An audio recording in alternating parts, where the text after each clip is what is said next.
반갑습니다. 오늘은 바이블 에센스를 시작한 지 정확히 50번째 되는 날입니다. 여러분이 잘 알고 계시는 것처럼 성경에서 50이라고 하는 숫자는 희년을 가리키죠. 그래서 사실 저도 50번째 강의 내용을 예수와 희년이란 주제로 말씀을 드리고 싶었는데요.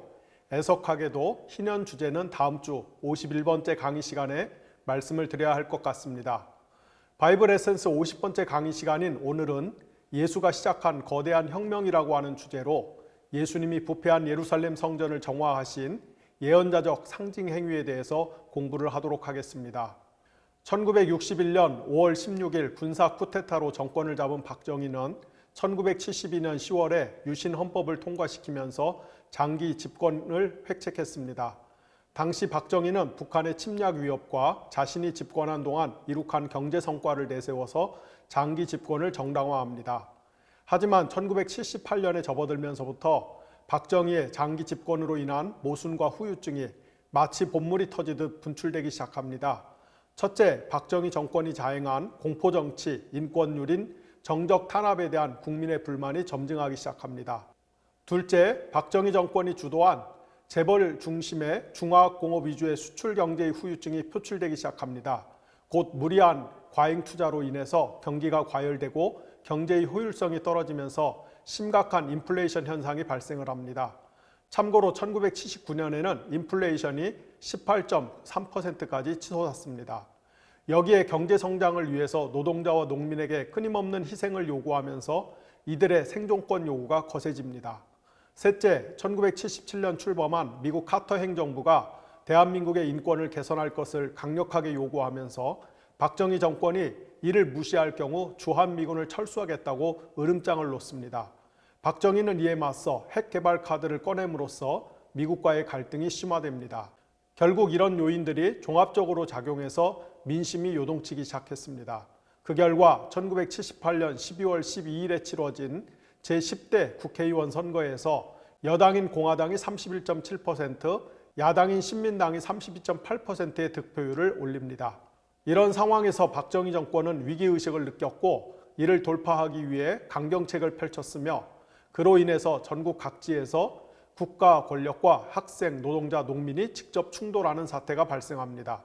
그중 하나가 1979년에 일어난 소위 YH 사태입니다. 당시 YH 무역이라고 하는 중소기업의 사장이 노동자들의 임금을 체불하고 미국으로 도망을 갔습니다. 이에 YH 무역에서 근무하던 여공들이 야당인 신민당사로 들어가 체불된 임금을 지급하고 생존권을 보장하라는 농성을 벌이기 시작합니다. 그런데 8월 11일에 경찰이 강제 해산에 나섰고 이 과정에서 여공 김경숙이 건물에서 떨어져 사망을 합니다. 당시 신민당 총재였던 김영삼은 1979년 9월 12일자 뉴욕타임스 인터뷰 기사를 통해서 미국은 국민과 끊임없이 분리되고 있는 박정희 정권과 민주주의를 열망하는 대한민국의 대다수 국민 가운데 어느 한쪽을 선택할 것인지를 분명히 해야 할 때가 왔다. 미국은 공격적이고 직접적인 압력을 통해서 박정희를 제어할 수 있다라는 강성 발언을 쏟아냈습니다. 그러자 박정희 정권은 이 발언을 문제 삼아 10월 4일에 김영삼의 국회의원직을 면직시킵니다. 이때 김영삼이 남긴 유명한 말이 닭의 모가지를 비틀어도 새벽은 온다였죠. 헌데 김영삼이 국회에서 쫓겨나자 그의 정치적 근거지인 부산 경남의 민심이 폭발하였고 1979년 10월 15일부터 부산, 마산, 창원에서 대규모 시위가 벌어지기 시작합니다. 시위는 처음에는 학생들이 중심이 되었고 곧이어 시민들이 대거 가세합니다. 이것이 우리가 부마항쟁이라고 부르는 시위입니다. 이에 박정희 정권은 10월 18일 자정을 기해서 부산 일대에 비상계엄령을 선포하고 공수부대를 위시한 군병력을 투입했으며 이어서 10월 20일에는 마산과 창원에 위수령을 발동합니다. 당시 박정희 정권 내부에서는 시위대를 강경하게 진압해야 한다는 의견과 보다 온건하게 상대해야 한다는 의견이 맞섰는데요. 전자의 입장은 차지철 청와대 경호실장이, 후자는 김재규 중앙정보부장이 주도했습니다. 차지철의 경우 탱크를 동원해서 100만 명이고 200만 명이고 상관없이 쓸어버려서 정권의 위력을 보여줘야 한다라는 대표적인 강경론자였습니다. 전국이 이렇게 긴박하게 돌아가던 때인 1979년 10월 26일 저녁 서울 종롱구 궁정동에 소재한 중앙정보부 안전가옥 나동 2층에서 대통령 박정희, 중앙정보부장 김재규, 대통령 경호실장 차지철, 대통령 비서실장 김계원이 모여 만찬을 엽니다. 유민호 감독이 만들어 2020년에 개봉했던 영화 남선의 부장들은 이날 저녁에 있었던 모임을 흥미롭게 묘사합니다. 물론 영화에는 역사적 팩트만 있는 것은 아니고요. 작가적 상상력이 꽤 더해졌습니다. 영화에서 김재규 역은 배우 이병헌 씨가, 박정희 역은 이성민 씨가 맡았습니다. 10월 26일 저녁 만찬 자리에서 김재규가 칵테일을 만들어 돌리며 박정희에게 묻습니다. 각하 1961년 5월 16일 새벽 각하를 모시고 한강 다리를 건너던 일을 기억하십니까? 박정희가 답합니다. 깜깜해서 아무것도 안 보이는데 슝 하고 총알이 날아와서 귓전을 스쳤지. 그때 내가 김대령 어떻게 할까 묻자 사나이 가는 길에 웃음만이 있을 소냐. 결심하고 가는 길에 가로막는 폭풍이 없으리오. 각하 가시죠 라고 했지. 다시 김재규가 묻습니다. 각하 만약 그때 그 다리를 건너지 않았다면 어떻게 되었을까요? 그러자 옆에 있던 차지철이 그럼 여기 아무도 없었겠지라며 김재규를 향해 시쳇말로 야지를 놓자 김재규가 버럭 화를 내며 소리를 칩니다. 각하 이딴 버러지 같은 놈을 옆에 두고 정치를 하시니 나라가 이 모양 이 꼴이 아닙니까? 각하 이제 그만 하야하십시오. 각하 하야하십시오. 이에 박정희가 화를 버럭 내며 김재규를 질타합니다. 네 일이나 똑바로 해. 그러자 김재규가 이렇게 반문합니다. 각하 왜 우리가 혁명을 했습니까? 왜 우리가 혁명을 했습니까? 100만, 200만 명을 탱크로 밀어서 죽여버리겠다고 혁명을 했습니까? 각하 제발 정신을 차리십시오. 이때 차지철이 김재규를 힐난하며 끼어들자 김재규는 차지철을 총으로 쏜 다음 박정희를 향해 너도 죽어봐 하며 방아쇠를 당깁니다. 여기서 김재규가 던진 각하 왜 우리가 혁명을 했습니까? 라는 질문은 영화 전체를 관통하는 핵심 화두입니다. 물론 앞서 말씀드린 것처럼 영화 이 장면에 나오는 대사는 훗날 김재규를 상대로 한 신문이나 김계원과 심수봉 씨의 회고록에 나온 내용과는 다른 다소간 작가적 상상력이 가미된 대사들입니다. 여러분, 대체 혁명이란 무엇일까요? 왜 어떤 사람들은 혁명을 꿈꾸거나 시도하고 또 어떤 사람들은 혁명을 몸서리치면서 싫어하는 것일까요? 1960년에서 80년대까지 세계 신학계에 유행한 주장 중 하나는 역사적 예술을 혁명가로 간주하는 것이었습니다. 즉 2000년 전 팔레스타인의 갈릴리에서 살았던 예수는 기존의 부패하고 타락한 체제를 뒤집어 엎으려는 사회적인 혁명가였다는 것입니다. 이렇게 역사적 예술을 사회적 혁명가로 이해하려는 사람들이 신약성서 복음서에서 그 근거로 내세운 몇 가지 장면들이 있습니다.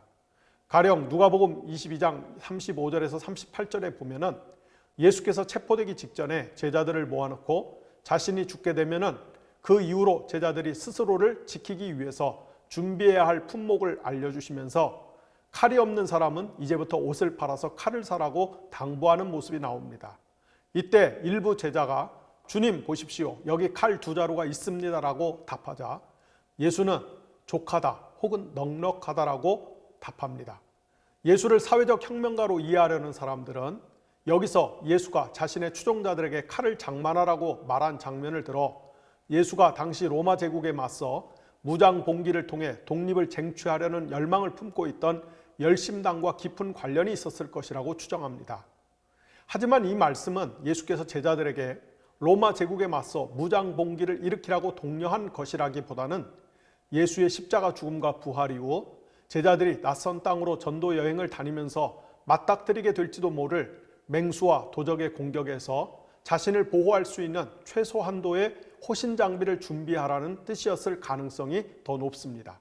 실제로 짧은 칼은 당시 여행길에 나선 유대인들이 필수적으로 지참해야 하는 소지품이었습니다. 따라서 이 말씀은 당시 유대인들의 여행 풍습에 비춰 해석해야 옳을 것입니다. 한편 20세기의 유명한 신학학자였던 마틴 행헬이나 오스카 쿨만 같은 이는 제자 중 일부가 칼을 내보이면서 주님 보십시오. 여기 칼 2자루가 있습니다 라고 한 말에 대해서 예수님이 족하다 또는 넉넉하다라고 답한 것은 예수가 제자들의 행동을 승인하거나 지지한 것이 아니라 됐다. 너희들이랑 더 이상 말을 섞기가 싫구나. 그만하자라구나라는 그런 의미였다라고 주장을 했습니다. 즉 예수가 자신의 발언의 의미를 전혀 이해하지 못하는 제자들을 보면서 실망하고 한탄하는 뉘앙스로 그런 말을 했다는 것입니다. 만약 마틴 행헬이나 오스카 쿨만 같은 학자들의 주장이 옳다면 역사적인 예수는 혁명가와는 더더욱 상관이 없게 될 것입니다. 기실 예수를 사회적 혁명가 내지 기성체제를 전복하려는 인물로 간주하려는 사람들이 복음서에서 가장 중요하게 생각하는 장면은 예수께서 부패하고 타락한 예루살렘 성전을 뒤집어 엎는 사건입니다. 이들은 예수의 소위 성전 정화 행위야말로 기성체제에 도전하고 항거하는 예수의 급진성을 가장 잘 보여준다고 이해합니다. 그리고 이런 생각은 현대의 신학자들 뿐 아니라 예수와 동시대를 살았던 유대인들도 충분히 그렇게 간주하였던 바입니다. 주지하듯이 유대인들의 신앙과 세계관에서 예루살렘 성전이 차지하는 비중과 위치는 실로 엄청났습니다. 지상에 존재하는 예루살렘 성전은 실은 하늘 어좌에 앉아서 온 우주를 통치하시는 하나님의 발등상 또는 발받침대 같은 것이었습니다. 따라서 예루살렘 성전은 수직으로 곧장 올라가면 하나님의 천상 보좌와 직접 이어지는 온 우주의 중심 같은 장소였습니다. 따라서 만약 누군가가 예루살렘 성전의 의의와 가치를 부정하거나 그것에 도전한다면 그는 실제로는 하나님의 존재를 부정하거나 그분의 세계 통치를 거부하는 것과 진배 없었습니다. 그런데 바로 예수가 그 일을 저지른 것입니다. 따라서 예수가 성전을 뒤집어 엎은 것은 단순히 치기 어린 해프닝이 아니라 하나님에 대한 모반인 동시에 로마 제국 및 유대 종교 당국이 심혈을 기울여 구축한 기성 지배 질서에 대한 항거였습니다. 이것이 예수가 자행한 성전 정화 행위를 바라보는 당대 유대인들의 보편적인 시선이었을 것입니다. 이와 관련해서 당시 유대 사회의 기득권층이 예수가 시도한 성전 정화 행위를 얼마나 위험한 것으로 인식했는지를 짐작할 수 있는 간접 증거가 사도행전 5장에 나옵니다. 여기 보면은 오순절에 성령이 강림하신 이후 사도들을 통해 병자를 치료하고 귀신을 내쫓는 기적들이 많이 나타나자 사람들이 사도들을 찾아와서 자신들의 문제를 해결받으려는 수요가 폭발적으로 급증했습니다. 사도행전 5장 15절에 보면은 심지어 병자를 길거리에 눕혀놓고 베드로가 지나갈 때 그의 그림자라도 덮이기를 바랄 정도였습니다. 이렇게 대중의 사회적 종교적 관심사가 사도들에게 초집중되자 당시 유대 사회의 지배 계급이었던 대제사장과 사두개파 사람들이 시기가 가득해서 사도들을 잡아오게 가둡니다. 그러나 하나님께서 천사를 통해 사도들을 감옥에서 기적같이 꺼내주셨고 그들은 다시 대중을 찾아가 십자가에서 죽으시고 부활하신 예수에 대해서 열정적으로 설교했습니다. 그러자 대제사장과 사두개파 사람들이 또다시 사도들을 붙잡아다가 공의회 앞에 세워놓고 신문을 합니다. 이들 종교 지도자들은 자신들이 분명 사도들에게 예수가 부활했다는 이야기를 하지 말라는 함구령을 내렸으며 그럼에도 사도들이 예수의 부활을 전하면 그것은 곧 예수의 핏값을 자신들에게 뒤집어 씌우는 것이라고 힐난했습니다. 이에 사도들은 여러분들이 십자가에서 죽인 예수 그리스도를 하나님이 다시 살리셔서 온 세상의 주님으로 삼으셨기 때문에 회개하고 예수를 주님으로 믿고 죄사함을 받는 것이 바로 하나님의 뜻이다. 우리는 그 일의 증인이다. 우리는 사람이 아닌 하나님의 뜻에 복종할 뿐이다라며 복음 전도에 대한 뜻을 굽히지 않습니다. 그러자 대제사장과 사두개파 사람들이 격분해서 사도들을 당장이라도 죽이려고 합니다. 이 대목에서 사용된 격분하다란 그리스어는 톱으로 자르듯이란 의미입니다. 우리는 이 말을 통해서 당시 유대 사회의 지배 계급이 예수의 부활을 전하는 사도들의 행위에 대해서 얼마나 큰 반감을 품었는지를 짐작할 수 있습니다.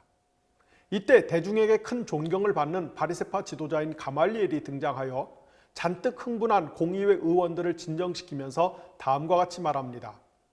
오래전에 인구조사를 할 때 갈릴리에서 유다가 일어나 백성들을 꾀어서 자기를 따라 반란을 일으키게 한 적이 있어. 하지만 막상 그가 죽으니까 그를 따르던 사람들이 뿔뿔이 흩어지고 말았어. 이번 경우도 마찬가지일 거요. 예수란 자를 따르는 사람들이 주장하는 메시지가 사람에게서 난 것이면 결국 스스로 망하게 될 것이요.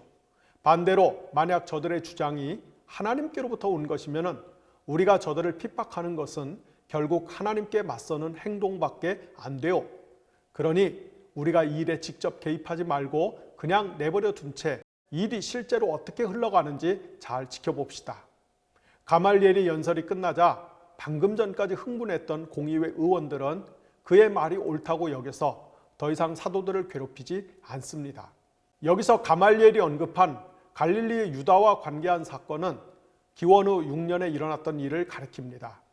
제가 바이블 에센스 46강 시간에 간략하게 언급했던 것처럼 기원전 4년에 헤롯 대왕이 죽자 로마 당국은 그가 다스리던 팔레스타인을 셋으로 나누어 헤롯의 세 아들에게 나눠줍니다. 이때 첫째 아들인 아르켈라오스는 예루살렘과 유대 지역을 배정받는데 그의 폭정으로 인해 대중의 원성과 불만이 고조되자 로마는 그를 해임하고 기원 후 6년에 퀴리노를 총독으로 파견하여 직할 통치를 시작합니다. 이렇게 해서 팔레스타인 지역의 총독으로 부임한 퀴리노는 세금을 징수할 목적으로 인구 조사를 실시합니다. 그러자 갈릴리 출신의 유다란 사람이 로마 제국의 횡포에 맞서 메시아 왕국을 선포하고 성전을 정화하며 로마 당국의 세금을 납부하는 것을 거부하도록 선동합니다. 이 사건은 요세푸스가 쓴 유대 고대사에 상세하게 기록되어 있으며 이 책에 보면은 당시 갈릴리의 유다가 사람들을 모아놓고 다음과 같이 말했다고 적혀 있습니다. 만일 여러분들이 로마 정부에 세금을 내는 일을 계속하고 그리하여 하나님 한 분께만 세금을 바쳐야 하는데도 죽을 수밖에 없는 인간을 주님으로 삼아 순종한다면은 여러분들은 비겁한 자가 될 것입니다. 결국 유다는 로마 당국에 체포되어 처형당하였습니다. 제가 왜 여기서 다소 뜬금없어 보일 수도 있는 사도행전 5장 37절에 등장하는 갈릴리 출신의 유다 이야기를 말씀을 드리느냐면요. 우리가 실제로 복음서를 읽어보면 복음서 저자들이 예수님의 마지막 행적을 갈릴리 출신 유다의 행적과 유사하게 배치했기 때문입니다. 즉 기원전 6년에 로마 제국에 맞서 무력 혁명을 일으킨 갈릴리의 유다가 메시아의 왕국 곧 하나님이 통치하신 나라를 선포한 다음에 이어서 성전을 정화하고 마지막으로 로마 제국의 세금을 납부하는 것을 거부할 것을 촉구했던 것처럼 복음서에 서술된 예수 역시 공생의 초기부터 줄곧 하나님 나라를 선포하였으며 공생의 마지막 장면에서는 부패한 예루살렘 성전의 정화를 시도하였고 이어지는 장면에서 평소 견원지간 사이 같던 사두개파와 바리새파 사람들이 일시적인 동맹을 맺고 예수께 접근하여 로마 황제 카이사르에게 세금을 내는 것이 옳으냐 또는 옳지 않느냐라는 질문으로 예수를 궁지에 몰아넣으려고 시도하기 때문입니다. 만약 이 대목에서 예수가 옛날에 갈릴리의 유다가 했던 것처럼 로마 황제에게 세금을 내지 말라고 답하면은 예수는 정치적 반역범으로 몰려 처형을 당할 것입니다. 반대로 예수가 로마 황제 카이사르에게 세금을 내라고 하면은 오직 하나님 한 분만을 유일한 주님으로 간주하는 정통 유대인들에게 신학적인 반역자란 오명을 뒤집어 쓸 것입니다. 따라서 예수가 어떤 대답을 해도 그 결과는 치명적입니다. 그런데 바로 이 대목에서 예수는 여러분이 익히 잘 알고 있는 매우 유명한 대답, 즉 카이사르의 것은 카이사르에게 그러나 하나님의 것은 하나님께 바치란 대답을 하십니다. 곧 만약 너희들이 로마 황제 카이사르의 형상이 새겨진 동전을 갖고 다니면서 카이사르를 주님으로 인정한다면 어쩔 수 없이 카이사르에게 세금을 바칠 수밖에 없을 것이다. 그것은 너희들의 자유이므로 내가 금할 수 없다. 그러나 너희들은 창세기 1장 26절의 말씀을 따라 하나님의 형상이 새겨진 존재들이라는 점을 명심해야 한다. 따라서 하나님의 형상으로서 너희들이 카이사르가 아닌 하나님께 충성하는 것이 더욱 큰 가치임을 기억해야 한다는 말씀을 하심으로써 자신을 함정에 빠뜨리려고 했던 대적자들의 감탄을 이끌어내십니다.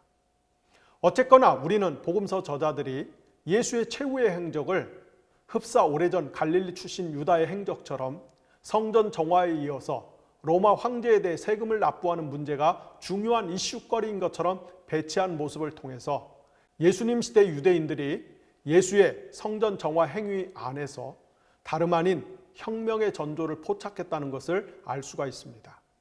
요컨대 예수께서 예루살렘 성전을 정화한 사건은 정치적이고 사회적으로 그리고 무엇보다 신학적으로 대단히 위험한 행위였던 것입니다. 말하자면 예수는 언제 터질지 모르는 고성능 폭탄 같은 존재였습니다. 예수께서 부패한 예루살렘 성전을 정화한 사건은 공간복음서에서는 예수의 생애 마지막에 일어난 사건으로 묘사되고 있는 반면에 요한복음 저자는 이 사건을 요한복음 2장에 나오는 예수가 가나에서 열린 결혼식 잔치에서 물로 포도주를 만든 사건 바로 다음에 나오도록 배치하고 있습니다. 우리가 모든 요소를 종합적으로 고려할 때 예수께서 시도한 성전 정화 사건은 예수님의 공생의 막바지에 발생했을 것이 확실합니다. 따라서 역사적 정확성이란 측면에서 볼 때는 공간복음서의 기록이 맞습니다. 그럼 왜 요한복음 저자는 공간복음서와 달리 성전 정화 사건을 예수의 생애 서두에 배치했을까요? 그것은 신학적으로 볼 때는 이 사건이 장차 전개될 예수의 사역과 메시지를 미리 압축해서 보여주는 사건이기 때문입니다. 우리는 지난 3주간에 걸쳐서 하나님과 동일한 본질을 공유하신 로고스적 존재, 곧 하나님의 독특한 종류의 아들이신 예수 그리스도께서 사람의 몸을 입고 이 땅에 오신 구체적인 이유에 대해서 비교적 소상하게 살펴봤습니다. 저는 지난 3주간 복음서 곳곳을 살피면서 예수 그리스도가 이 땅에 오신 목적이 하나님께서 세우시고자 하는 종말론적인 참 성전을 건축하기 위함이라고 다양하게 논증을 했습니다. 즉 예수가 이 세상에 오신 이유는 하나님의 통치에 적극적으로 순종하는 가운데 서로 사랑하고 섬기는 구속받은 공동체를 만들기 위함입니다. 삼위일체 하나님께서는 이 공동체를 통해 세상을 점진적으로 하나님의 성전으로 변화시키며 궁극적으로는 우주 전체를 하나님의 임재의 빛이 가득한 성전으로 변혁하실 것입니다. 그것이 창조 세계를 향한 하나님의 궁극적인 구속의 목표입니다. 실제로 신약성경 맨 마지막 장인 요한계시록 21장은 이 장면을 너무나 아름답고 웅장하게 묘사하고 있습니다. 그런데 하나님의 아들이신 예수 그리스도가 이 땅에 오셔서 새로운 성전을 건축하시려면 그 전에 먼저 옛 성전이 사라져야만 합니다. 즉 옛 성전의 존재 가치가 종료되고 그 기능이 만료되어야만 한다는 것입니다. 논리적으로 볼 때 그렇습니다. 따라서 요한복음 저자는 예수가 새로운 성전을 세우시기 위해서 이 땅에 오신 하나님의 종말론적인 구원자임을 명확하게 하기 위해서 먼저 예수께서 옛 성전이 가진 효력을 폐기 처분하는 것을 자세히 서술하는 것입니다. 이렇게 예수가 성전을 정화한 사건은 역사적인 순서로는 공간복음서의 기술이 맞고 신학적이며 논리적인 순서로는 요한복음서의 기술이 맞는다고 이해하면 별 무리가 없겠습니다. 자, 이제부터 예수가 시행한 성전 정화 사건을 좀 더 구체적으로 살펴보겠습니다. 공간복음서를 기준으로 볼 때 성전 정화 사건은 다음과 같은 일련의 흐름 속에서 발생합니다. 갈릴리 지역에서 시작한 예수의 공생의 사역은 예수가 생애 막바지에 예루살렘에 입성하여 십자가에서 처형됨으로써 종료가 됩니다. 이때 예수는 자신의 죽음을 의도적으로 촉발하기 위해서 예루살렘에 입성합니다. 예수는 예루살렘 인근에서 아직 사람을 한 번도 태워본 적이 없는 어린 나귀를 구하여 그것을 타고 예루살렘으로 향합니다. 그가 예루살렘에 가까이 오자 메시아적 대망 사상에 사로잡힌 많은 군중들이 겉옷과 나뭇가지를 길에 깔아놓고 호산나를 연호합니다. 예수는 예루살렘으로 오는 도중 아직 열매를 맺지 못한 무화과 나무를 책망하였고 그 결과 무화과 나무가 고사합니다. 마침내 예수는 예루살렘 안으로 들어오며 예루살렘에 입성하자마자 제일 먼저 성전을 찾아가 그곳을 정화합니다. 그러자 예수의 행동에 담긴 의미가 대단히 심상치 않음을 느낀 종교 지도자들이 일부러 예수를 찾아와서 당신이 대체 무슨 권한으로 성전을 정화했냐고 추궁합니다. 이에 맞서 예수는 포도원을 차지하기 위해 급기야는 포도원 주인의 아들까지 살해하였다가 종국에 몰살을 당하는 불의한 소작인들의 예를 들면서 하나님께서 자신이 보낸 예언자들과 심지어 그분의 아들까지 죽이려고 하는 부패한 이스라엘을 심판하실 것을 예고합니다. 이어서 예수는 예루살렘이 훤히 내려다보이는 감람산 자락에 올라 하나님께서 마치 암탉이 병아리를 품듯이 예루살렘을 긍휼히 여기시고 거듭해서 품으려고 했지만은 오히려 유대인들은 하나님께서 보내신 예언자들을 살해했다면서 그 결과 예루살렘이 돌 위에 돌 하나도 남지 않을 만큼 처절하게 파괴될 것이라고 경고하십니다. 이것이 마태복음과 마가복음에 나오는 예수님의 생애 마지막에 일어난 사건들입니다. 누가복음의 경우에는 세부적인 순서에는 약간의 차이가 있으나 기본적인 골격은 비슷합니다. 여기서 예수가 예루살렘에 입성하는 과정에서 시연한 일련의 퍼포먼스는 모두 구약 성경에 바탕을 둔 예언자적 상징 행위의 일환이었습니다. 가령 예수가 어린 나귀를 타고 예루살렘으로 향하는 장면은 구약 성경 스가랴서 6장에 나오는 것처럼 순 혹은 새싹 혹은 가지라고 불리는 종말의 다윗 계열의 메시아적 존재가 겸손하게 나귀를 타고 예루살렘에 입성하여 성전을 재건축한 다음 예루살렘의 보좌에 앉아 통치할 것이라는 예언을 성취하는 행동입니다. 또한 예수가 열매 없는 무화과 나무를 질책한 것은 구약 성경 예레미야서 8장 13절에 나오는 내가 그들을 진멸하리니 포도나무에 포도가 없을 것이요 무화과 나무에 무화과가 없을 것이라는 말씀을 반영하는 행위로서 열매를 맺지 못한 무화과 나무가 죽임을 당하듯이 하나님께서 부패하고 타락한 예루살렘 성전을 회파하시고 불의한 유대인들을 심판하실 것이라는 예언자적인 질책입니다. 이렇듯 예수는 철저히 구약 성경 예언서의 말씀에 기초하여 자신의 행동 하나하나를 연출하면서 생의 막바지로 치닫습니다. 그에 반해서 요한복음은 예수께서 어린 나귀를 타고 예루살렘에 입성했다든지 도중에 열매 없는 무화과 나무를 저주했다든지 예루살렘을 바라보시면서 탄식하신 장면을 모두 생략한 채 오직 예수가 성전을 정화한 사건만 크게 부각하여 서두에서 소개하며 공간복음서보다 이 사건을 훨씬 더 상세하게 묘사합니다. 요한복음 저자는 2장 전반부에서 예수가 물로 포도주를 만든 사건을 소개한 다음 곧바로 예수가 예루살렘 성전을 정화한 사건으로 넘어갑니다. 요한복음 저자에 따르면 예루살렘 성전뜰을 찾은 예수는 성전 당국이 성전뜰에서 소, 양, 비둘기를 판매하는 가운데 이를 효과적으로 돕기 위해 환전상들이 앉아있는 것을 보시고 노끈으로 채찍을 만들어 양과 소를 성전에서 쫓아내었으며 비둘기를 파는 사람들에게는 이것을 걷어치우라고 명했습니다. 아마도 이 돌발적인 행동은 예루살렘 성전의 맨 가장자리 곧 이방인의 뜰에서 벌어졌을 것입니다. 당시 이곳에서 남쪽으로 이어진 주랑 지역은 상업활동과 회합을 위한 중요한 장소였으며 일반적으로 솔로몬의 주랑 혹은 솔로몬의 행각으로 불렸습니다. 참고로 콜로네이드라고 불리는 주랑 또는 행각은 일정한 간격으로 세워진 기둥이 있는 긴 복도를 가리킵니다. 요세푸스의 기록에 의하면 솔로몬의 주랑은 고린도 양식으로 조각된 162개의 기둥으로 이루어졌으며 양쪽 주랑의 폭은 약 15m였다고 합니다. 솔로몬의 주랑 혹은 솔로몬의 행각에서는 예루살렘 성전의 운영진들이 상을 펼쳐놓고 하나님께 제사를 드리기 위해서 디아스포라 지역에서 멀리 예루살렘까지 애써 찾아온 유대인들을 위해서 희생 제물을 바칠 수 있도록 환전을 해주는 일을 도와주었습니다. 당시 유대인 가족은 출애굽기에 규정된 성전세인 반세겔에 해당하는 2 드라크마를 헌금함으로써 흔히 타미드라고 불리는 상번제, 즉 매일 하나님께 드리는 제사에 참여할 수가 있었습니다.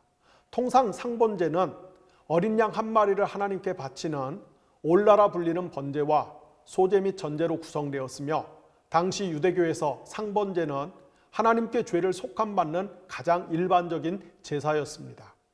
그런데 예수는 유대인들이 상번제에 참여하기 위해서 동물의 값을 교환하는 기능을 하는 환전용 상을 뒤집어 엎으시며 그곳에 있던 사람들을 향해 하나님의 집을 장사하는 장소로 만들지 말라, 요한복음, 또는 너희가 하나님의 성전을 강도의 소굴로 만들었다, 공관복음, 이렇게 책망을 하셨습니다. 따라서 특히 예수가 당시 사람들이 하나님의 성전을 강도의 소굴로 변질시켰다고 책망하는 대목이 두드러집니다. 그렇다면 예수는 구체적으로 누구를 가리켜서 성전을 더럽힌 강도라고 지칭한 것일까요? 아마도 1차적으로는 당시 성전의 기능을 유지하고 운영하는 전문 종교인들을 가리켰을 것입니다. 이들은 실제적인 삶 속에서는 하나님께서 구약 성경 전체를 통해 요구하신 정의와 자비 그리고 신실함을 상실한 채 그저 형식적인 신앙 행위들을 앞세우는 종교 기술자들이었습니다. 나아가 예수가 지칭한 강도의 범위 안에는 율법의 핵심 정신인 정의와 자비와 신실함을 망각한 채 오로지 종교적 테크닉만으로 성전 제사를 집전하는 종교 기술자들이 주관하는 성전 제사에 아무런 문제의식이나 고민 없이 참여하고 있는 일반 유대인들도 포함되었을 것입니다. 이렇게 부패하고 타락한 전문 종교 기술자들과 그들이 두드리는 장단에 맞춰서 함께 춤을 추고 노래를 부르며 종교적 신명에 취해 있는 신도들 모두가 하나님의 성전을 회파하고 더럽힌 공동 정범인 셈입니다. 그리고 이것은 오늘날 정의와 자비와 신실함을 상실함으로써 성령이 떠난 교회를 운영하고 있는 목회자들과 그들이 인간적 기교로 운영하는 교회를 아무런 문제의식 없이 출석하며 거기에 힘을 실어주고 있는 기독교인들에게도 커다란 경종이 되는 말씀입니다. 예수는 당시 성전의 막대한 수입원이었던 성전세를 환전하는 상을 뒤집어 엎었고 희생 제물을 내쫓음으로써 이런 부패한 성전 제의를 전면적으로 거부하고 부정합니다. 예수의 이런 행동을 목도한 유대의 타락한 종교 지도자들은 경악했을 것입니다. 앞서 말씀드린 것처럼 성전 정화를 둘러싼 일련의 예수의 행동은 그가 치기 어린 혈기로 저지른 우발적 사건이 아니라 기실 모두 구약성경 예언서에 기초한 예언자적 상징 행위였습니다. 특별히 예수가 성전을 정화하면서 너희가 하나님의 집을 강도의 소굴로 만들었다라고 책망한 대목은 구약성경 예레미야서 7장에 나오는 예레미야가 행한 성전 설교에 비견됩니다. 예레미야서 7장에 보면은 하나님께서 예언자 예레미야에게 일부러 예루살렘 성전 문 앞에 서서 하나님께 제사를 드리기 위해 오는 유대인들을 향해서 너희가 일상의 삶에서 우상을 숭배하고 사회적 약자를 학대하고 멸시하며 거짓을 일삼으면서 곧 십계명의 말씀을 모조리 위반하고 살면서도 하나님께 극과 동물을 바치는 것으로 하나님을 만족시킬 수 있을 것 같냐라며 거룩하고 경건한 삶이 빠진 채 종교적 테크닉을 앞세워 희생 제사를 드리는 성전은 가짜 성전임을 일깨워 주라고 명하시는 장면이 나옵니다. 심지어 하나님은 예레미야서 7장 21절에서 이렇게까지 말씀하십니다. 나 만군의 주님 이스라엘의 하나님이 말한다. 내가 너희에게 받고 싶은 것은 제사가 아니다. 너희가 번제는 다 태워 바치고 다른 제물은 너희가 먹는다고 하지만 내가 허락할 터이니 번제든 무슨 제사든 고기는 너희가 다 먹어라. 이어서 하나님은 다음과 같이 질책하십니다. 내가 너희 조상을 이집트 땅에서 데리고 나왔을 때 내가 그들에게 번제물이나 다른 어떤 희생 제물을 바치라고 했더냐? 오직 내가 명한 것은 나에게 순종하라는 것. 그러면 내가 그들의 하나님이 되고 그들은 나의 백성이 될 것이라는 것. 내가 그들에게 명령하는 길로만 걸어가면 그들이 잘 될 것이라고 한 것뿐이지 않았느냐? 그러나 그들은 내게 순종하지도 않고 내 말에 귀를 기울이지도 않았다. 오히려 자기들의 악한 마음에서 나오는 온갖 계획과 어리석은 고집대로 살고 얼굴을 나에게로 돌리지 않고 오히려 등을 나에게서 돌렸다. 너희 조상이 이집트 땅에서 나온 날로부터 오늘까지 내가 나의 종 예언자들 너희에게 보냈고 또 보냈지만은 나에게 순종하지도 않고 귀를 기울이지도 않았다. 오히려 너희는 조상들보다도 더 고집이 세고 악하였다. 결국 하나님은 예언자 예레미야의 입을 통해서 다음과 같이 선언하셨습니다. 예루살렘아, 너는 긴 머리채를 잘라서 던지고 메마른 언덕 위에 올라가서 슬피 울어라. 주님께서는 이 세대를 보시고 진노하셔서 이 세대를 물리쳐 버리셨다. 제가 지금 읽어드린 말씀을 얼른 봐도 알겠지만은 구약시대에 하나님께서 예레미야의 입을 통해 선포하셨던 성전 파괴의 말씀과 예수의 성전 정화 말씀 사이에는 상당히 밀접한 평행이 존재합니다. 따라서 지금 예수님은 마치 구약시대 예언자들이 했던 것처럼 부패하고 타락한 성전은 더 이상 하나님의 성전으로서 존재할 수 없다라는 최후의 통첩을 하고 계시는 겁니다. 바꿔 말하면 지금 예수님은 자기 시대의 상황이 기원전 586년에 예루살렘 성전이 하나님께 심판을 받아 바벨론에 멸망당할 때와 거의 판박이라고 간주하고 계시는 것입니다. 예수 시대의 유대인들은 자신들의 오랜 유배 생활이 끝났고 자신들이 예루살렘 성전에서 드리는 희생 제사가 하나님께 기꺼이 연락되고 있다라고 믿었지만은 그러나 예수는 이에 대해서 단호하게 노라고 선언하시면서 하나님께서 기원전 586년에 타락한 예루살렘 성전을 파괴하셨듯이 실제 삶 속에서 정의와 자비와 신실함을 상실한 채 겉으로 드러나는 종교적 외식을 위해서 존재하는 예루살렘 성전으로 상징되는 예수 시대의 종교 체제를 해체할 것임을 분명히 하십니다. 이를 위해서 예수님은 부패한 예루살렘 성전을 정화하는 상징적인 행위를 통해서 흡사 예언자 말라기가 그의 책 1장 10절에서 전했던 하나님의 말씀, 곧 너희가 내 제단 위에 헛되이 불사르지 못하게 하기 위해서 너희 중에 성전문을 닫을 자가 있었으면 좋겠도다라는 그 말씀을 지금 실행하시는 것입니다. 따라서 예수님이 예루살렘 성전의 한쪽 구석에서 벌인 소규모의 예언자적 상징 행위에는 실제로는 엄청난 의미가 담겨 있습니다. 즉 지금 예루살렘 성전뜰에서 두 개의 서로 다른 성전이 격렬한 전투를 벌이고 있는 것입니다. 그중 하나의 성전은 화려한 건물과 제도, 그리고 그 제도에 기생하여 호의호식하는 종교 기술자들로 구성된 물리적 성전이고, 다른 성전은 정의와 자비, 그리고 신실함으로 똘똘 뭉친 존재 그 자체인 성전입니다. 달리 말하면 지금 예루살렘 성전뜰에서 두 개의 서로 다른 체제가, 나아가 두 개의 서로 다른 왕국이 정면으로 맞부딪힌 것입니다. 만약 이 대결에서 옛 성전 체제가 승리한다면 새로운 성전이 역사 속에 등장할 수 있는 싹이 제거되는 것이고, 반면에 새로운 성전 체제가 승리하려면 옛 성전 체제는 필연적으로 사라져야만 했습니다. 바로 이렇게 예수가 성전을 정화한 사건이 갖는 신학적인 의미가 너무나 심오했기 때문에 요한복음 저자는 역사적으로는 예수의 공생의 막바지에 발생한 성전 정화 사건을 일부러 가장 앞으로 당겨서 소개하는 것입니다. 곧 예수가 건축할 종말론적인 새로운 성전이 세워지려면 그 전에 기존의 옛 성전 체제가 해체되어야만 합니다. 그러므로 예수가 성전을 정화한 행위에서 본능적으로 굉장한 위기의식을 감지한 유대의 종교 지도자들, 곧 옛 지배 시스템의 하수인들이 어떻게든 예수를 제거하려는 혈안이 된 것은 매우 자연스러운 현상입니다.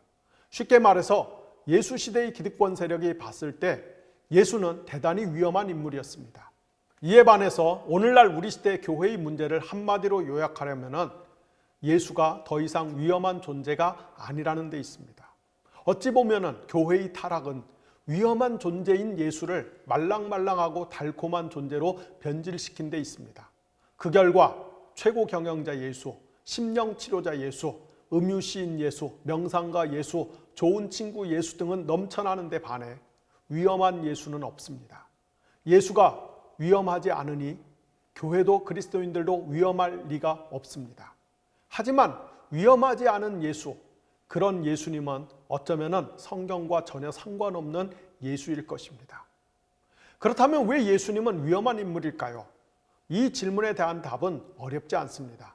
그것은 한마디로 예수님이 새로운 성전을 세우려고 오셨기 때문입니다. 조금 지겨울 수도 있겠지만 그럼에도 지금까지 공부한 바이블 에센스 전체 내용을 다시 한번 간단히 상기해 보겠습니다. 창조주 하나님께서 태초에 온 우주를 그분의 집 곧 성전으로 만드셨습니다. 그리고 지구의 우주 성전의 모형인 에덴 성전을 건축하셨습니다.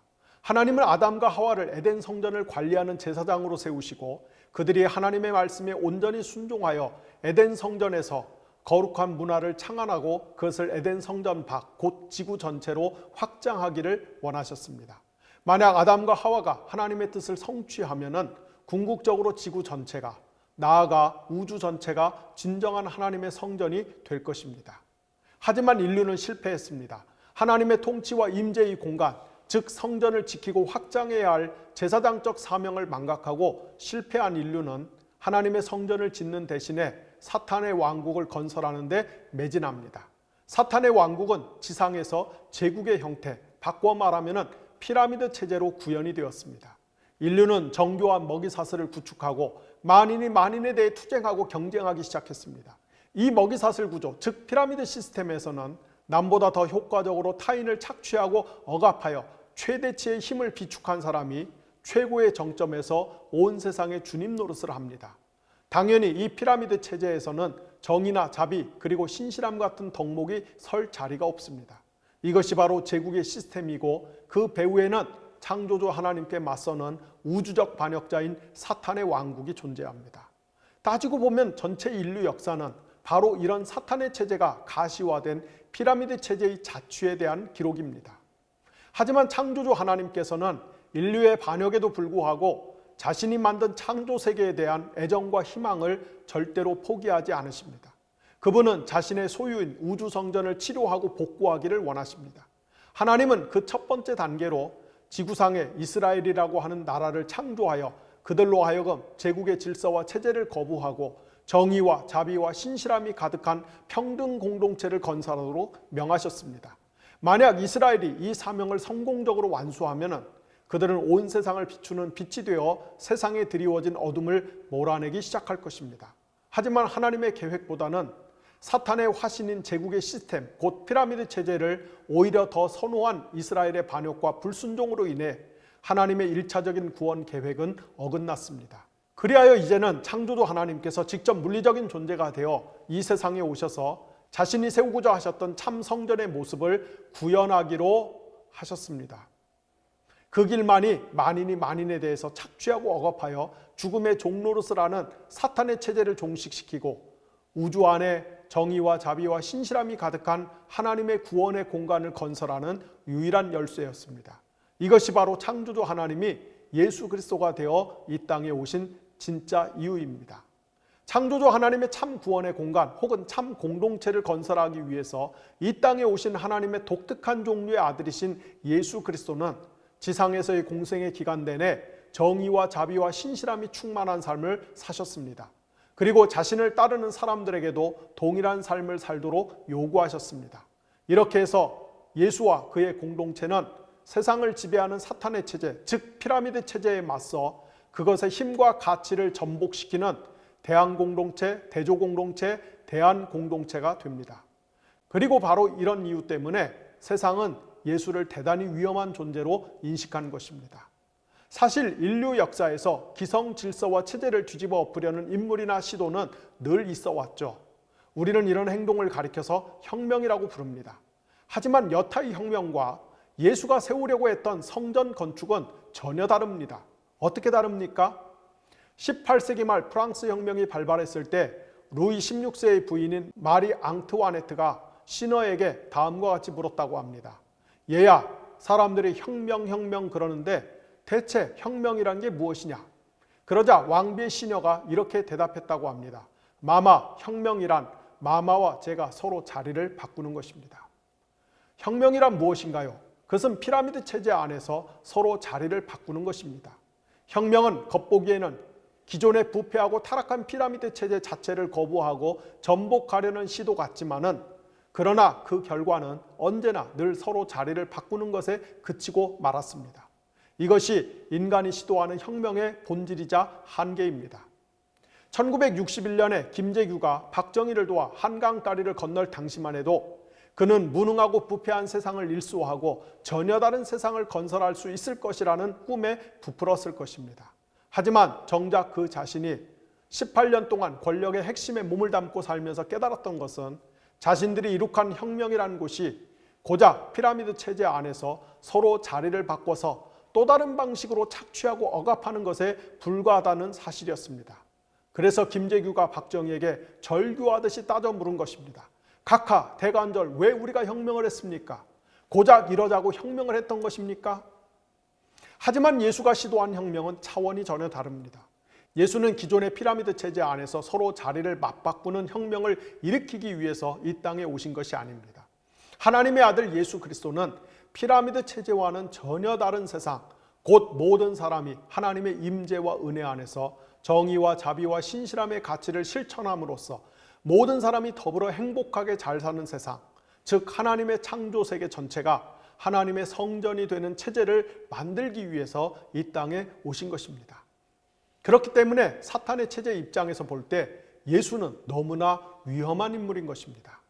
다시 말씀드리거니와 예수가 위험한 이유는 단순히 그가 절대 권력자인 헤롯을 향해서 여우라고 부를 수 있는 깡과 배포를 가진 존재였기 때문만이 아니었습니다. 인류 역사에서 부패하고 사악한 권력자를 향해서 주먹을 불끈 쥐고 한바탕 욕설을 퍼부으면서 돌진할 수 있는 용맹스러운 사람은 제법 많았습니다. 하지만 예수가 위험한 인물인 까닭은 단지 그가 타락한 기성 질서에 맞서는 저항 정신이 충만했기 때문만이 아니었습니다. 예수가 진짜로 위험한 까닭은 한 사회의 경계선 밖에 버려진 힘없고 병들고 가난한 사람들을 온 마음을 다해 형제와 자매로 불렀기 때문입니다. 그리고 이런 사람들이야말로 하나님의 나라에 더 가깝다고, 뒤집어 말하면 하나님의 나라는 언제나 피라미드 체제의 맨 밑바닥에 있는 사람들을 향해 두 팔을 벌린 채 가장 먼저 돌진한다고 말하고 실천했기 때문입니다. 요컨대 비유하자면 예수가 위험한 까닭은 다음과 같습니다. 가령 현대 교회의 하이어라키는 담임 목사, 그 밑에 부목사, 그 밑에 전임 전도사, 그 밑에 교육 전도사 등의 순서로 이루어져 있고, 그 맨 밑에는 사찰 집사 혹은 시설 관리인 집사가 있습니다. 여기서 예수가 위험한 까닭은 그분이 탐욕스럽고 능글능글한 담임 목사를 향해서 네가 담임 목사 일을 똑바로 해야 할 것 아니냐라고 꾸짖고 심판하는 데 있는 것이 아니라, 그분이 사찰 집사의 발밑으로 가서 그 앞에 무릎을 꿇고 그의 발을 정성스럽게 씻겨주시는 데 있습니다. 나아가 사찰 집사를 향해서 하나님의 나라가 이런 자의 것이니라라고 선언하시는 데 있습니다. 이것이 신약 성경 복음서가 우리에게 보여주는 진짜 예수님의 모습입니다. 그리고 이런 진짜 예수님이야말로 세상이 감당할 수 없는 존재입니다. 우리가 맑고 정직한 눈으로 성경을 읽으면서 진짜 예수를 만난다면 우리는 반드시 둘 중 하나를 선택할 수밖에 없습니다. 첫째는 예수가 너무 위험하기 때문에 어떻게 하든 그를 제거하든지, 아니면 예수가 너무 위험하기 때문에 그를 주님으로 모시고 따르든지 해야 합니다. 만약 우리가 예수님을 따르기로 한다면 그가 위험한 만큼 우리도 위험한 자가 될 수밖에 없습니다. 그리고 예수님이 위험할수록 또한 그의 제자인 우리가 위험할수록, 즉 우리가 일상의 삶에서 하나님의 성전답게 정의와 자비와 신실함이 가득한 삶을 살아낼수록 그런 삶을 구현하는 성전 공동체의 존재야말로 세상에 역설적으로 큰 축복이 될 것입니다. 여러분 기억하시기 바랍니다. 교회가 위험할수록 세상은 큰 유익을 얻습니다. 반대로 오늘날 세상이 교회를 통해서 별다른 유익을 얻지 못하는 이유는 교회가 그다지 위험하지 않기 때문입니다. 곧 교회가 하나님의 성전으로서 존재하기보다는 사탄의 화신인 피라미드 시스템의 부품으로서 기능하는 것에 만족하고 있기 때문입니다. 그렇지 않습니까? 제가 지금 전혀 근거 없는 말을 하고 있는 것입니까? 며칠 전 저는 엇비슷한 시간에 페이스북에서 우연찮게 두 개의 상반되는 글을 읽었습니다.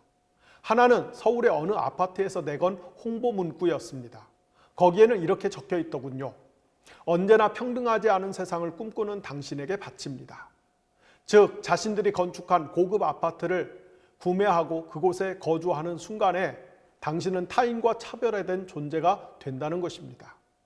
사람들이 더 이상 평등하지 않은 세상을 꿈꾸는 당신, 사실 이것이 오늘날 대한민국이라고 하는 피라미드 체제의 윗자리를 독점한 힘있는 사람들이 가장 가치 있게 신봉하는 욕망의 실체가 아니겠습니까? 아니 꼭 우리 사회 피라미드 체제의 상단부를 동경하고 열망하는 거의 대다수 한국인이 가슴속에 소중하게 간직하고 있는 욕망의 실체가 아닌가요? 그리고 교회 역시 이런 욕망으로부터 결코 자유롭지 못합니다. 어떤 면에서는 초월적인 힘을 앞세워서 이런 욕망을 달성하려는 교회야말로 불공평한 세상을 만든 가장 핵심 세력이 아닐까요? 그런 면에서 현대 자본주의 사회의 웨이터 혹은 웨이트레스가 된 교회야말로 사탄의 체제의 부속품으로 기능한다고 제가 거듭해서 지적하는 것입니다. 그리고 이렇게 현대 피라미드 체제의 일개 부속품으로 존재하고 기능하는 교회는 결코 위험한 존재일 수가 없는 것입니다.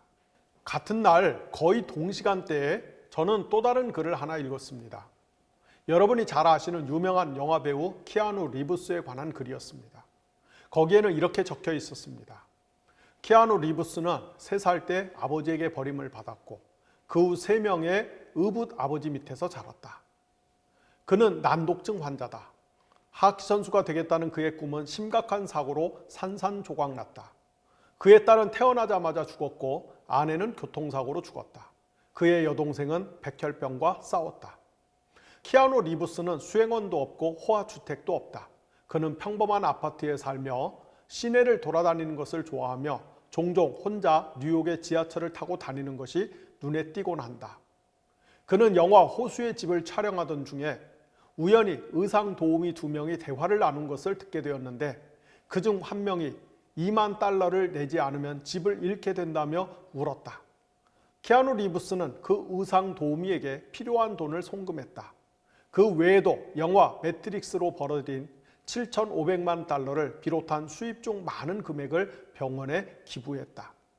2010년 자신의 생일날 그는 빵집에 걸어 들어가서 촛불과 함께 브리오슈를 산 다음 빵집 앞에서 먹으면서 그에게 말을 건네오는 사람들에게 일일이 커피를 권했다. 이 남자는 모든 것을 살 수 있다. 하지만 그는 대신에 매일 살 수 없는 것을 하나씩 고른다. 여러분, 키아누 리브스의 이야기가 감동적이지 않습니까? 자신이 원하는 모든 것을 살 수 있을 만큼 큰 돈을 벌었지만 그 돈을 꼭 필요한 사람들에게 다 나눠주고 자신은 소박하게 생활하면서 돈으로 살 수 없는 인생의 의미와 가치와 추억을 매일 고르는 사람. 여러분, 얼마나 근사한 인생입니까? 그런데 오늘날 왜 교회는, 그리고 많은 그리스도인들은 이런 감동을 세상에 못 주는 것일까요? 이유는 딱 하나입니다. 우리 그리스도인들이 전혀 위험하지 않기 때문입니다. 곧 우리 자신이 위험하지 않게 살고 있기 때문입니다. 우리가 정의와 자비와 신실함이 가득한 하나님의 성전답게 사는 대신에 욕망과 경쟁심으로 복잡하게 얽혀있는 세상의 피라미드 체제의 부속품으로 사는 것을 더욱 좋아하기 때문입니다. 이렇게 우리가 전혀 위험하지 않기 때문에 세상이 우리에게서 아무런 감동이나 향기를 느낄 수가 없는 것입니다. 만약 우리가 성경에 게시된 복음의 메시지를 진짜 하나님의 진리로 인정한다면, 그리고 우리가 이 진리를 따라 살기로 작정한다면 이제 우리는 양단 간에 하나를 결정해야 할 것입니다.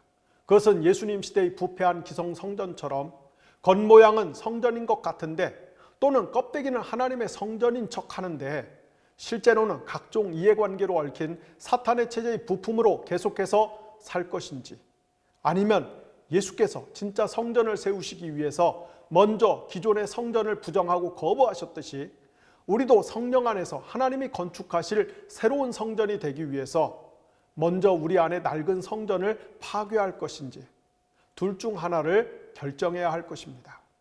만약 우리가 여전히 옛 성전의 삶의 방식을 고수한다면 우리는 하나님의 참 성전으로 이 땅에 오신 예수 그리스도가 세우시려고 한 새 성전과 상관없는 존재가 될 것이고, 그렇게 되면 더 이상 바이블 에센스를 계속 공부하는 것도 무의미한 일이 될 수 있습니다. 만약 우리가 앞으로 한 걸음 더 나아가려면 우리는 옛 성전 체제와 새로운 성전 체제 중 어떤 성전이 될 것인지를 먼저 결정해야만 합니다. 모쪼록 저와 함께 이 공부를 계속해가면서 우리 안에 옛 성전이 허물어지고 예수님이 지으시는 새 성전이 건축되는 사건, 철학자 알랭 바디유가 말한 그 사건이 일어나기를 바랍니다. 또 그래야만이 우리가 전하는 성경의 복음을 듣는 사람들이 예수 그리스도와 그분의 메시지가 꾸며낸 허풍이나 거짓말이 아니라는 것을 믿게 될 것입니다. 즉 우리 자신의 삶이 메시지가 되어야만 합니다. 끝으로 고정희 님이 쓴 법과 자본주의, 우리 시대의 산상수훈이란 시를 읽어드리고 오늘 강의를 마치도록 하겠습니다. 내 뒤를 따르고 싶거든 남의 발을 씻겨주라, 씻겨주라 예수 말씀하셨네. 그러나 우리 사는 시대는 자기 자랑 시대, 남의 발 씻겨주는 이 따로 있으니 그대를 세상은 몸종이라 부르네. 내 십자가를 지고 싶거든 원수를 사랑하라, 사랑하라 예수 말씀하셨네. 그러나 우리 사는 시대는 남북 분단 시대, 그대를 세상은 빨갱이라 부르네. 내 기적을 알고 싶거든 오른뺨을 치면 왼뺨도 내밀고 오리를 가라 하면 심리까지 따라가라, 따라가라 예수 말씀하셨네. 그러나 우리 사는 시대는 먹이 사슬 시대, 몸을 달라 하면 쓸개까지 주느니 따로 있으니 그대를 세상은 창녀라 부르네. 내 평화를 누리고 싶거든 땅에서 가난하라, 땅 위에 재물을 쌓지 마라 주님 말씀하셨네. 그러나 우리 사는 시대는 자본 독점 시대, 오직 가난하니 여기 있으니 그대를 세상은 거지라 부르네. 아 주님, 당신은 위대한 허풍쟁이, 대책 없는 허풍쟁이.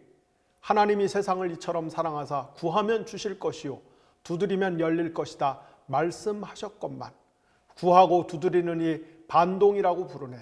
아니오라고 하느니 반체제라 부르네. 여러분 기억하십시오. 예수님이 세우시려고 했던 새로운 성전은 기성 질서를 전복시키고 타파하는 반동 혹은 반체제 운동이었다는 것을 말입니다. 기도하겠습니다.